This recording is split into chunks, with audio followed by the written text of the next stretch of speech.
আমরা মারা ফাটা ফেলে দেবো। হেডশট মারা লাগবে। আমারে সবসময় মারা।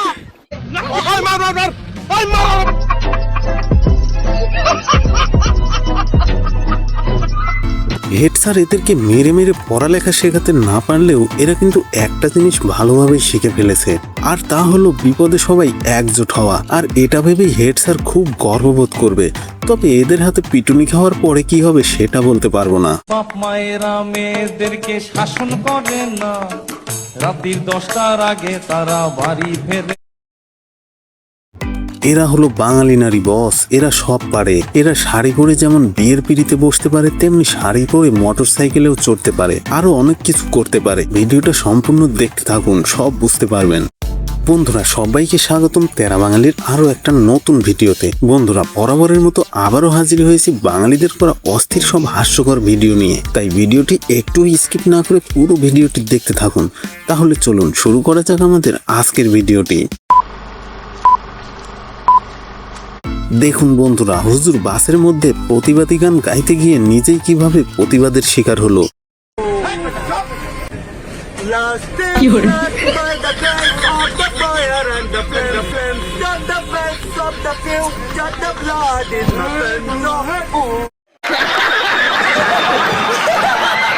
হুজুরের গানটা কিন্তু ভালোই ছিল, তাহলে পাবলিক খেপে গেল কেন বুঝলাম না। এখানে আসি শেখ খালেদা জিয়ার জন্মদিন, এই জন্য।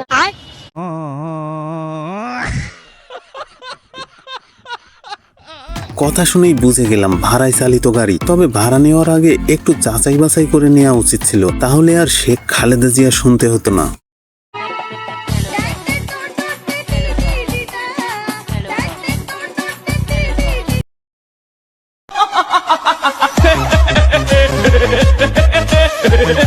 বন্ধুরা এটা কিন্তু কোনো বাজারের দৃশ্য না, এটা হলো ট্রেনের ভেতরের দৃশ্য। ট্রেনের যাত্রীদের সুবিধার্থে এই খালাম্মারা ট্রেনের ভেতরেই বাজার খুলে বসেছে। অবশ্য একদিক থেকে কিন্তু ভালোই হয়েছে, বাজার করতে গিয়ে আর ট্রেন মিস করতে হবে না। বন্ধুরা শেষমেশ চালু হয়ে গেল বাঙালি নারীদের পিঙ্ক বাস, আর ইনি হলো পিঙ্ক বাসের পাইলট। আমি বলছি না, ইনি নিজেই বলছে, শুনুন। হ্যালো বলবেন না ভাইয়া, এখন থেকে পাইলট। দেশের বাড়ি হচ্ছে সিলেট, আর প্রধানমন্ত্রী শ্বশুর বাড়ির এলাকার। ও বাবা, তাই নাকি? তাহলে তো ঠিকই আছে। ভাই এমন ভাবে কথা বলছে শুনে মনে হচ্ছে বাসের না, নাসার রকেটের পাইলট। এবার তো মনে হচ্ছে এদের জ্বালায় রাস্তায় অন্য গাড়ি চলতেই পারবে না।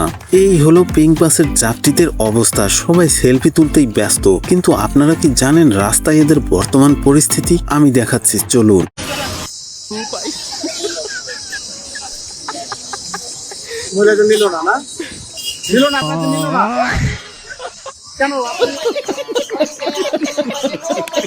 এই হলো বর্তমান পরিস্থিতি। চালু হয়েছে নারীদের জন্য পিঙ্ক বাস সার্ভিস, তাই তো লোকাল বাসগুলো নারীদের আর বাসে উঠতে দিচ্ছে না। নাও এবার ঠেলা সামলাও। আমার কাজের টিয়া দিয়ে আমি নেশা করি না, এটা তো আপনাদের কালাপ নাই। আপনি সাংবাদিক, আপনি যাইবেন অন্য কামে, আপনি আমার দাঁড়াইছেন কে? সমাজ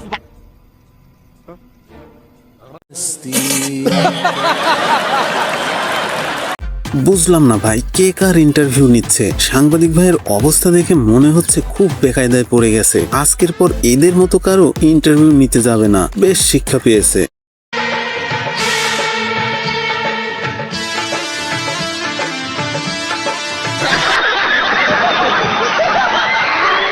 দেখেন ভাই, প্রতিভা কিন্তু আলাদা একটা জিনিস, এটা সবার মধ্যে থাকে না। আর এমন প্রতিভাবান প্রাণীগুলো সবসময় দেখাও পাওয়া যায় না, মাঝে মধ্যে উদয় হয়। দেখছেন কি সুন্দর প্রতিভা, নিজের পেছনে সাইকেলের চাকা ঘোরাচ্ছে।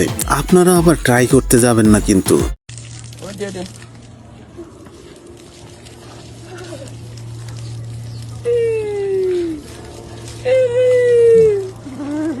কি অসাধারণ দৃশ্য দেখছেন, গরুর পেছন দিয়ে বেরোনো জেনারেল ওয়াটারে মাথা ধুয়ে নিচ্ছে এক নারী। দেখে তো দেশি বলে মনে হচ্ছে না, বিদেশিই হবে। তাই তো মিনারেল আর জেনারেল ওয়াটারের তফাৎটা বুঝতে পারেনি। বন্ধুরা এই যে কবরের উপরে ঘাসগুলোকে দেখতে পাচ্ছেন, এগুলো কিন্তু ঘাস নয়, বাবার বুকের লোম। আমি বলছি না, এই যে বাবার ভক্ত দাঁড়িয়ে আছে, এনার কথা। মাজারের উপরে দেখছি অনেকগুলো খড় হয়েছে, এগুলো কাটেন না? এগুলো তো খড় না, এগুলো পীর সাহেবের বুকের লোম। তা মৃত ব্যক্তির আবার কি লোম হয় কাকা? এখন আল্লাহর ইচ্ছাই আমরা তো মানি এটা। দেখছেন অবস্থা, কবরে গজিয়েছে ঘাস আর ইনি বলছে ঘাস না, এগুলো নাকি বাবার বুকের লোম। এই হলো বাঙালির অবস্থা। বাংলাদেশে সর্বপ্রথম এই মাটির বাড়িতে এসি লাগাইছি। তো মাটির বাড়িতে এসি লাগাইছেন কেন?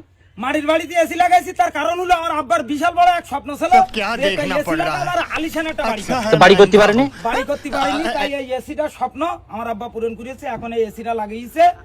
আপনার আব্বা কি করে? আমার আব্বা লজ্জার কথা না ভাই, আমার আব্বা ভিক্ষে করে। ভিক্ষে করে? তো সে লোক এখন কনে? সে লোক এখন কম্বল মুড়িতে ঘুমাচ্ছে। এই 11টার সময় ঘুমোচ্ছে? হ্যাঁ 11টার সময় ঘুমাচ্ছে, এসি চালিয়ে দিয়ে ঠান্ডা। तू समझा? हाँ नहीं तू समझा नहीं। জমিদার বাপের জমিদার ছেলে, কি সুন্দর দৃশ্য। মাটির বাড়িতে এসি, বাবা নাকি ভিক্ষা করে। ভাই কাকে ভিক্ষা দেব বলুন? এদের কাছ থেকেই তো সাহায্য নিয়ে আমাদের চলতে হবে। বন্ধুরা, এতক্ষণ ধরে আপনারা যে ভিডিওটি দেখলেন, এটি শুধুমাত্র আপনাদের বিনোদনের জন্য তৈরি করা হয়েছে। কেউ আবার সিরিয়াস ভাবে নেবেন না। আশা করি আজকের ভিডিওটি আপনাদের কাছে অনেক ভালো লেগেছে। ভিডিওটি যদি ভালো লাগে ভিডিওটিতে একটি লাইক দিয়ে যাবেন। আর হ্যাঁ, আপনি যদি আমাদের চ্যানেলের নতুন দর্শক হয়ে থাকেন তাহলে চ্যানেলটিকে সাবস্ক্রাইব করে আমাদের সঙ্গে থাকবেন। তাহলে আমাদের পরবর্তী ভিডিও সবার আগে পৌঁছে যাবে আপনার কাছে। বন্ধুরা, পরবর্তী ভিডিও দেখার আমন্ত্রণ জানিয়ে আমি আজকের মতো বিদায় নিচ্ছি। ভালো থাকবেন সবাই। আল্লাহ হাফেজ।